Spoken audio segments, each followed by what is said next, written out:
দেখুন ওই যে নৌকাটি আসছে, সওয়ারি নিয়ে নৌকা আসছে। আমি এখান থেকে আবার খ্রিসমা গ্রাম পঞ্চায়েতের এখানে একটি বিশ্রামাগার আছে, চলুন আমি আমার গন্তব্যের দিকে চলে যাই। আমি এখন আড়ংঘাটা বীরনগর রোডে আছি। এখান থেকে আমি চলে যাব বীরনগরে আমার গন্তব্যস্থানে। সেখান থেকে আমি বাড়ির উদ্দেশ্যে রওনা দেব। চলুন, এতক্ষণ ছিলাম আনন্দনগরে বন্ধুরা, আমার প্রিয় বন্ধু। আমি এখন চলেছি বীরনগর আড়ংঘাটা রোড দিয়ে। আমার পিছনে এই যে পালবাড়ি খেয়াল করছেন, এখানে অনেক মৃৎশিল্পীদের বসবাস। এই যে রাস্তার দুই ধার দিয়ে টব বানিয়ে রেখেছে, ফুলের টব। বন্ধুরা, যেটা বলছিলাম যে আমি যে সমস্ত গ্রামে যাই সে সমস্ত গ্রামের সত্যিকারের প্রেমে পড়ে যায়, আর যেন মনে হয় কতদিনের চেনা।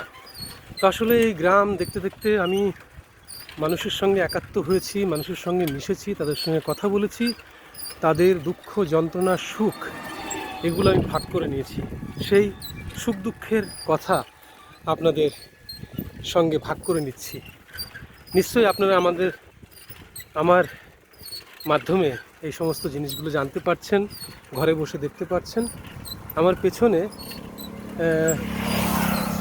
আড়ংঘাটা, আর এই যে বাঁ দিকে চাষের জমি, ডান দিকে কিছু বাড়ি আছে, তারপরে চাষের জমি। আমি চলেছি এখন সাইকেল ভ্রমণে। আমি একা আছি আজকে। চলুন বন্ধুরা, আমি আমার গন্তব্যস্থানের দিকে চলে যাই। এটি হলো আড়ংঘাটার বন্ধন স্কুল।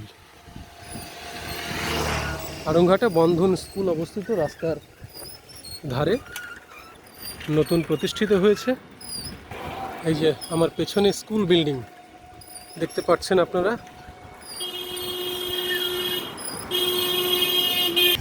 বন্ধুরা, আমার পেছনে দেখতে পাচ্ছেন ড্রিম হাউস ক্যাফে রেস্টুরেন্ট। আসলে রাস্তাঘাটে এখন চলতে চলতে আগে যেরকম সরাইখানা ছিল, সম্রাট অশোক পথিকদের সুবিধার জন্য সরাইখানা নির্মাণ করেছিলেন রাস্তার দুই ধার দিয়ে। সেখানে জলের ব্যবস্থা করেছিলেন, প্রচুর গাছ লাগিয়েছিলেন।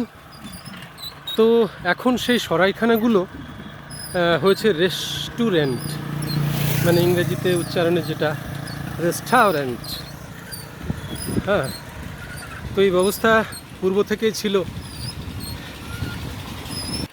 বন্ধুরা, আমি এখন আছি খ্রিসমা কর্মকার পাড়াতে। আমার পিছনে এই যে একজন ভ্যানওয়ালা দাদা আসছেন, ওনার ভ্যানের মধ্যে প্লাস্টিকের বল রয়েছে। ওগুলো উনি যেখানে পৌঁছাবেন তারা পুঁতি তৈরি করেন, প্লাস্টিকের পুঁতি তৈরি করে ওগুলো বিক্রির জন্য পাঠান। এটা হলো বন্ধু নার্সারি, আড়ংঘাটা বীরনগর রোডে। বন্ধুরা, এই সাইকেল ভ্রমণের অনেকগুলো উপকারিতা আছে। যেমন মন প্রাণ ভালো থাকে, সাইকেল চালানোর সঙ্গে সঙ্গে শরীর স্বাস্থ্যটাও ভালো থাকে। আর সুগার প্রেশার এগুলো আসে না শরীরে, আসলেও সেগুলো অনেক কমে যায়। তো আমার মনে হয় প্রতিটা মানুষের নিরবিচ্ছিন্নভাবে অন্তত 10 কিলোমিটার করে প্রতিদিন সাইকেল চালানো উচিত। তাহলে শরীরের দিকটা খেয়াল হয়, আর এই অনেক ঝুটঝামেলা থেকে নিজেদের রক্ষা করা যায়, অনেকটা নিরিবিলি নিজের জন্য সময় কাটানো যায়। আসলে আমরা তো শুধু অন্য কিছু নিয়ে ব্যস্ত থাকি, অনেক ঝামেলা নিয়ে ব্যস্ত থাকি, কিন্তু নিজের জন্য কতটুকু সময় দিই, নিজেকে ভালোবাসার জন্য কতটুকু সময় দিই, সেটা তো আমরা দিই না। তাই সাইকেল চালালে শরীরের সম্পূর্ণ ব্যায়াম হয়। আর সাইকেল চালালে আরেকটা আমি দেখেছি যে ঘাম হয়, কষ্ট হয়, কিন্তু সেই কষ্টটা বাড়ি বসে ব্যায়াম করার মতো যে কষ্টটা, সেটা কিন্তু হয় না। আজকে রৌদ্রের তেজ আছে,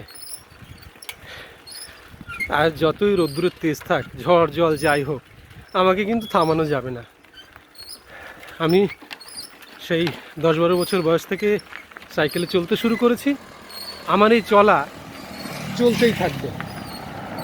এখন আমি আছি ঝামালডাঙ্গাতে। বীরনগর